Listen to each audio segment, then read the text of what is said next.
Cell fractionation techniques used in cell biology. Last video में हम cell fractionation पढ़ रहे थे, तो हम पढ़ेंगे सेल फ्रैक्शनेशन। सेल फ्रैक्शनेशन में हम सेल के मुख्तलिफ ऑर्गेनेल्स को अलग अलग करेंगे और अलग अलग करने के बाद हम उनकी केमिकल कंपोजिशन को है जो डिटरमिन करेंगे। It is a combination of various procedures to separate cell organelles on the basis of size density.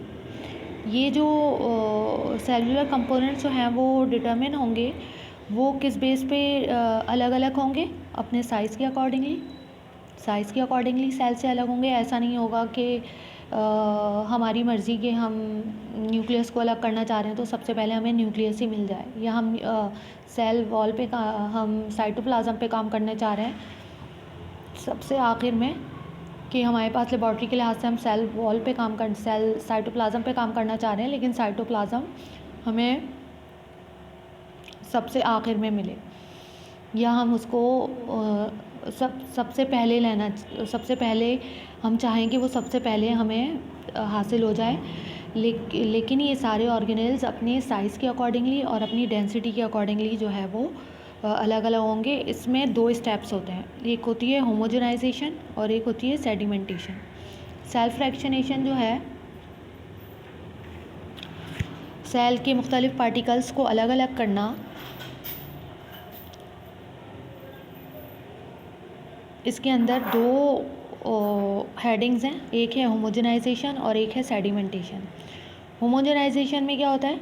It is the first step of cell fractionation. ये सेल फ्रैक्शनेशन का पहला स्टेप है।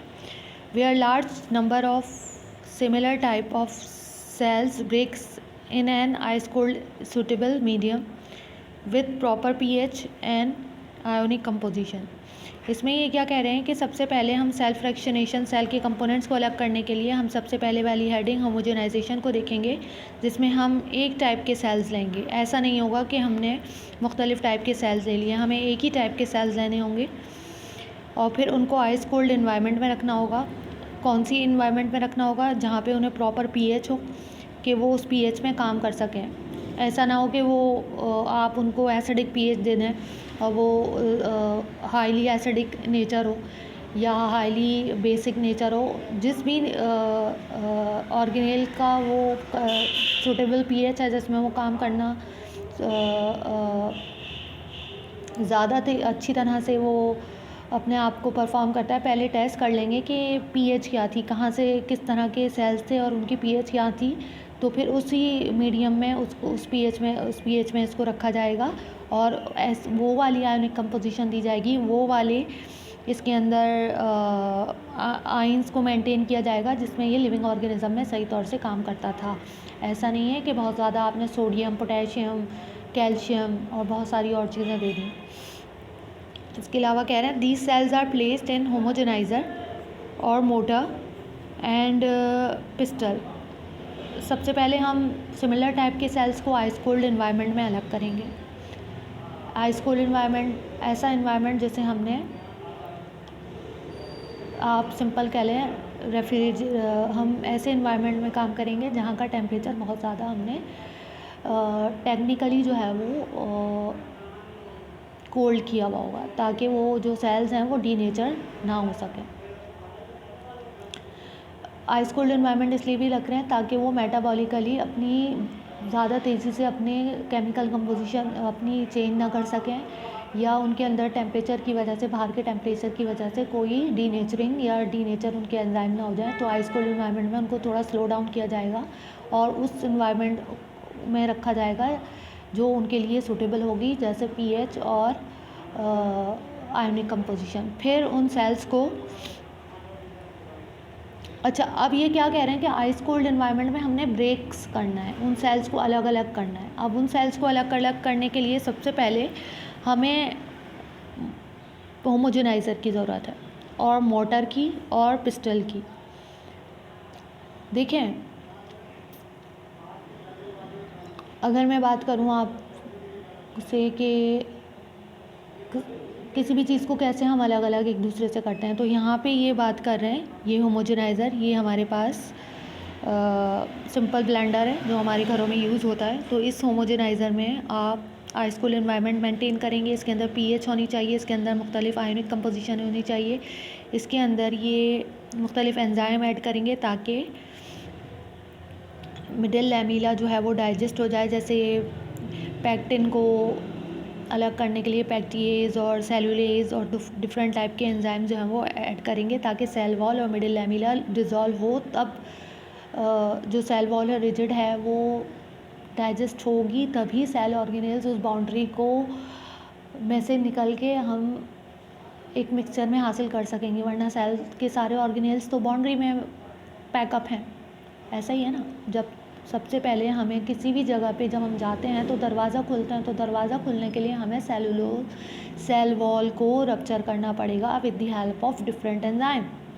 और उसमें सबसे पहले हम सेलुलोज, हमें पता है सेल वॉल में सेलुलोज है तो सेलुलेज लेंगे, और फिर उसके बाद हम क्या लेंगे, मिडिल लैमेला को रप्चर करने के लिए मिडिल लैमेला में होता है पैक्टिन और पैक्टिक एसिड, तो उसको करने के लिए पैक्टेज एंजाइम जो है वो हम यूज़ करेंगे। इसके अलावा सूटेबल पीएच और आयोनिक कंपोजिशन जो है वो हम सूटेबल कर लेंगे। सेल्स जैसे हमने सिमिलर टाइप के सेल्स ले लिए, जैसे हम लीफ के सेल्स देखना चाह रहे हैं, हम क्लोरोप्लास्ट देखना चाह रहे हैं उसके अंदर, तो हम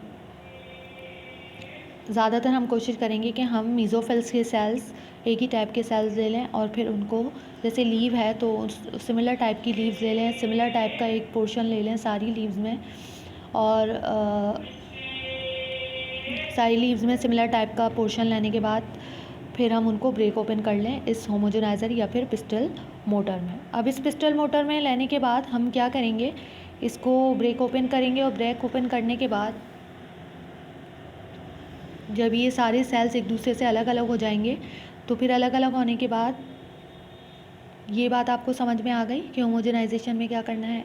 सेल के मुख्तलिफ पार्ट्स को अलग करने के लिए हम उसके कंपोनेंट्स को अलग अलग करेंगे। कंपोनेंट्स को अलग करने के लिए सबसे पहले हमने सिमिलर टाइप के सेल्स लेने हैं, उनको होमोजेनाइज़र में डालना है, पीएच मेंटेन करनी है, आइस कोल्ड एनवायरनमेंट में रखना है, मुख्तलिफ एंजाइम्स ऐड करने हैं ताकि सेल वॉल और मिडिल लैमेला डिज़ोल्व हो जाए। डिज़ोल्व होने के बाद हमने इसको घुमाना है, जब ये घूम जाएगा, जब मिल जाएगा तो फिर हम उसको एक टेस्ट ट्यूब में हम ट्रांसफ़र कर लेंगे। ये यहाँ पे लिखा हुआ है टिश्यू सेल, ये हमने यहाँ पे जो मिक्सचर लिया है ये टिश्यूज़ हैं और इनके सेल्स हैं। ये टिश्यू सेल्स अब यहाँ पे क्योंकि ये होमोजेनाइज़र में मौजूद थे तो हम इस टिश्यू सेल्स को होमोजेनेट का नाम दे सकते हैं। बहुत इजीली हम इसको किस चीज़ का नाम दे सकते हैं, होमोजेनेट का नाम दे सकते हैं। अब जब ये होमोजेनेट का नाम हम इसे दे सकते हैं तो फिर हम इसको हमें तो इस होमोजेनेट में से क्लोरोप्लास्ट और माइटोकॉन्ड्रिया निकालना है, न्यूक्लियस निकालना है, जिस पे भी काम करना है, तो वो तो हमें नहीं मिला, हमें तो एक मिक्सचर मिल गया हो जिसे हम कह रहे हैं होमोजेनेट। तो अब उस मिक्सचर के अंदर, उस होमोजेनेट के अंदर सारे ऑर्गेनेल्स मौजूद हैं। अब उन ऑर्गेनेल्स को हम उनकी साइज़ और डेंसिटी के अकॉर्डिंगली सेपरेट करेंगे। अब ये जो सेपरेट होंगे इसके लिए हमें दूसरे स्टेप की तरफ जाना पड़ेगा जिसे हम कहते हैं सेडिमेंटेशन। क्या कहते हैं, सेडिमेंटेशन। होमोजेनाइजेशन समझ में आ गया कि सेल्स को पहले अलग अलग करेंगे, एक मिक्सचर मिल जाएगा और जिसे हम कहते हैं होमोजेनेट, तो फिर होमोजेनेट के अंदर को हम ट्रांसफ़र कर देंगे एक मशीन के अंदर जिसे हम कहते हैं सेंट्रीफ्यूज मशीन। और उस सेंट्रीफ्यूज मशीन के अंदर हम अपने मुख्तलिफ जो ऑर्गेनेल्स हैं उनको सेडिमेंट डाउन करवाएंगे। जैसे न्यूक्लियस लेना है तो उसे सेडिमेंट डाउन करवाएंगे, माइटोकॉन्ड्रिया लेना है तो उसे सेडिमेंट डाउन कराएंगे, क्लोरोप्लास्ट लेना है तो उसे सेडिमेंट डाउन कराएंगे। उनके साइज़, डेंसिटी और मॉलिक्यूलर वेट या उनके स्ट्रक्चर के अकॉर्डिंगली वो सेडिमेंट डाउन होते चले जाएंगे। और ये जो सेडिमेंटेशन होगी ये डिपेंड करेगी सेंट्रीफ्यूज मशीन की स्पीड के ऊपर। ये जो सेडिमेंटेशन होगी ये डिपेंड करेगी किसके ऊपर, सेडिमेंटेशन सेंट्रीफ्यूज मशीन की स्पीड के ऊपर। यहाँ तक की बात समझ में आ गई। हमने क्या पढ़ा आज, सेल्फ फ्रैक्शनेशन, सेल्स के मुख्तलिफ कंपोनेंट्स को अलग अलग करना, उनके साइज़, उनका डेंसिटी साइज़ कितने बड़े हैं वो, उनकी डेंसिटी क्या होती है, कितने हैवी हैं वो, मास डिवाइडेड बाय वॉल्यूम, सही है ना। जिसका अब ये डेंसिटी जो है ना, इसको हम कह सकते हैं कि जो जितना ज़्यादा वॉल्यूम जिसका होगा उसकी डेंसिटी उतनी ही कम होगी, और जिसका वॉल्यूम जितना कम होगा उस पार्टिकल की डेंसिटी उतनी ही ज़्यादा होगी। देखिए, दो मुख्तलिफ़ टाइप के ऑर्गेनेल्स हैं, दोनों का वेट एक है, दोनों का मास एक है, लेकिन डेंसिटी हम कैसे निकालते हैं, मास डिवाइडेड बाय वॉल्यूम। एक का 2 kg है, दूसरे का भी 2 kg है, मास एक जैसा है, लेकिन इनकी डेंसिटी कैसे मालूम करेंगे, हमें वॉल्यूम से डिफाइन कर देंगे। और किसी का वॉल्यूम बहुत ज़्यादा है तो उसकी डेंसिटी कम होगी, किसी का वॉल्यूम 2 kg है, वो छोटा सा ही है तो वो ज़्यादा डेंसर है, उसकी डेंसिटी ज़्यादा निकलेगी।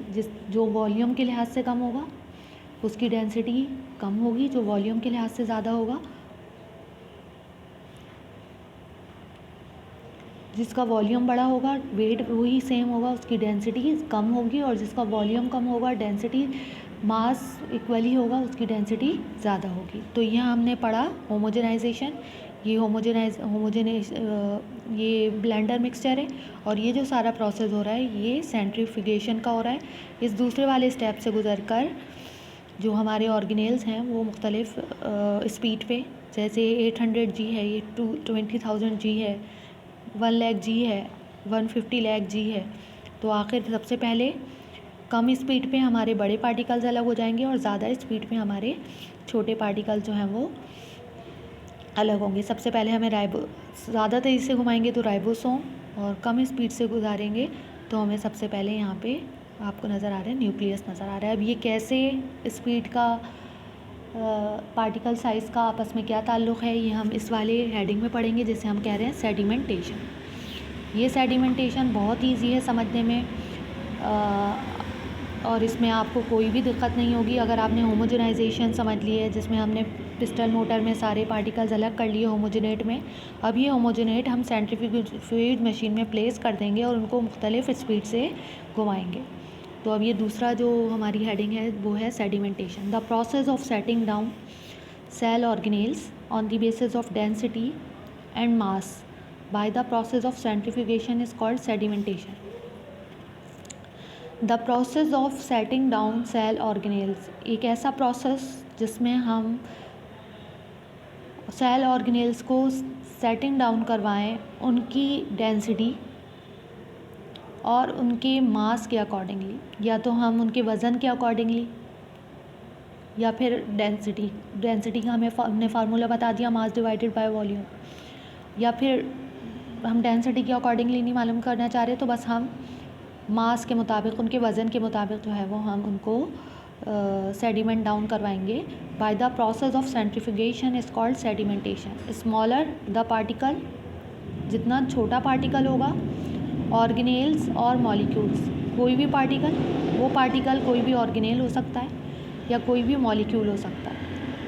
अब ये सेडिमेंटेशन में ज़रूरी नहीं है कि सिर्फ आप बायोलॉजी की बात कर रहे हैं, सेडिमेंटेशन जो है वो केमिस्ट्री में भी यूज़ होती है।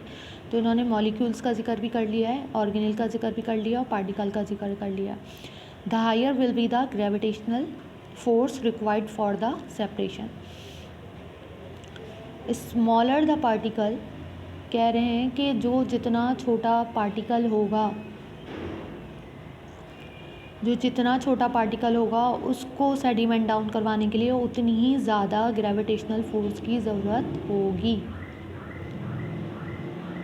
जो जितना छोटा पार्टिकल होगा उसको नीचे सेडिमेंट डाउन करवाने के लिए उतनी ही ज़्यादा ग्रेविटेशनल फोर्स की ज़रूरत होगी। सिर्फ 9.8 G पे वो नहीं बैठेगा। जो हमारी ग्रेविटेशनल फोर्स की वैल्यू है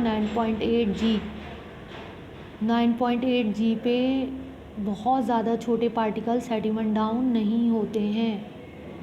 तो उसको बिठाने के लिए फिर हमें एक्स्ट्रा ग्रेविटेशनल फोर्स लगानी पड़ेगी, जो हमें सेंट्रीफ्यूज मशीन की मदद से हम लगाएंगे।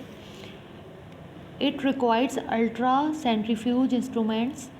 It's rotation can be up to 60,000 cycles per minute. हमें इसके लिए एक सेंट्रीफ्यूज, अल्ट्रा सेंट्रीफ्यूज इंस्ट्रूमेंट दरकार होगा, बहुत अच्छा इंस्ट्रूमेंट चाहिए होगा, और उसकी रोटेशन जो है वो 1 मिनट में वो हमारे जो टेस्ट ट्यूब है उसको 60,000 मरतबा तक उसको घुमाने की सलाहियत रखता है। यानी कि एक मिनट में टेस्ट ट्यूब जो हमने डाली है वो 60,000 दफ़ा घूम जाएगी। जब 60,000 दफ़ा घूम जाएगी तो एक मसनूई ग्रेविटेशनल फोर्स जो है वो जनरेट हो जाएगी, जो पार्टिकल्स को अंदर की तरफ जो है वो, देखें जब हम ग्रेविटेशनल फोर्स की बात करते हैं ना, तो हम एक फ़ोर्स की बात करते हैं जिसे हम कहते हैं सेंट्रीपिटल फोर्स, और एक होती है सेंट्रीफ्यूगल फोर्स। जब आपने फ़िज़िक्स की बात की होगी तो फ़िज़िक्स में आपने देखा होगा कि कोई भी चीज़ जब दायरे में घूमती है तो एक चीज़ जो अंदर की तरफ लगती है उसको हम कहते हैं सेंट्रीपिटल फोर्स, और जो दायरे से बाहर जा रही होती है कोई चीज़ तो उसे हम कहते हैं सेंट्रीफ्यूगल फोर्स, और एक होती है सेंट्रीपिटल। ये दोनों इक्वल होती हैं तभी जो है वो कोई भी चीज़ जो है वो दायरे में घूमती रहती है। अगर सेंट्रीफ्यूगल फोर्स ज़्यादा हो जाएगी तो ये जो चीज़ है ये घूम नहीं सकेगी, ये बाहर की तरफ हो जाएगी, और ये सेंट्रीपिटल फोर्स ज़्यादा होगी तो ये जो भी हम दायरे में कोई भी चीज़, जैसे कोई भी साइकिल चल रही है या मौत के कुएं में कोई भी चीज़ चल रही है, तो वो घूम नहीं सकेगी, वो अंदर की तरफ आ जाएगी या फिर बाहर की तरफ चली जाएगी। साइकिल को दायरे में घूमने के लिए दोनों फोर्सेस का बराबर होना ज़रूरी है। तो अब हम क्या करेंगे कि एक मसनूई ग्रेविटेशनल फोर्स लगाएंगे, जो उस ग्रेविटेशनल फोर्स की वजह से जो हमारी टेस्ट ट्यूब है, अब हमारी टेस्ट ट्यूब जो है वो सेट हुई हुई है इस तरीके से। अब ये तेज़ी से घूम रही है, ऐसे घूम रही हैं, गोल गोल गोल गोल घूम रही हैं। अब जब ये घूम रही हैं तो एक है यहाँ पे सेंट्रीपिटल फोर्स और एक है यहाँ पे सेंट्रीफ्यूगल फोर्स। तो यहाँ पे जो सेंट्रीफ्यूगल फोर्स है हमारे पास, जब यहाँ पे